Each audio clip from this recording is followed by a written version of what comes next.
കൊച്ചിയിൽ അധ്യാപകരിൽ നിന്ന് കൈക്കൂലി വാങ്ങിയതിന് റിട്ടയർഡ് അധ്യാപകൻ പിടിയിൽ.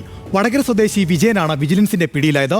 പുനർനിയമന ഉത്തരവ് നൽകുന്നതിന് 1.5 ലക്ഷം രൂപയാണ് ഇയാൾ കൈക്കൂലിയായി ആവശ്യപ്പെട്ടത്.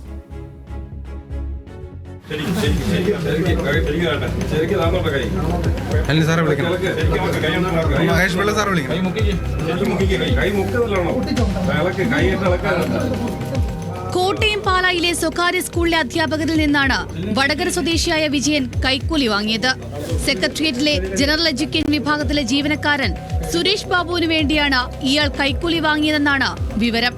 കോട്ടയം വിജിലൻസ് ഡിവൈഎസ്പിയുടെ നേതൃത്വത്തിലുള്ള സംഘമാണ് എറണാകുളത്ത് നിന്നും വിജയനെ പിടികൂടിയത്. കൈക്കൂലി വാങ്ങുന്നതിനിടെ വിജയൻ വിജിലൻസിന്റെ പിടിയിലാവുകയായിരുന്നു. ഹൈക്കോടതി ഉത്തരവ് പ്രകാരമുള്ള റീ അപ്പോയിന്റ്മെന്റ് ഓർഡർ നൽകുന്നതിനാണ് വിരമിച്ച അധ്യാപകൻ കൂടിയായ വിജയൻ പണം ആവശ്യപ്പെട്ടത്.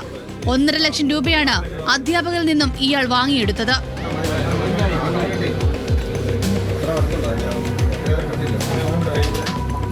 ന്യൂസ് മലയാളം, കൊച്ചി.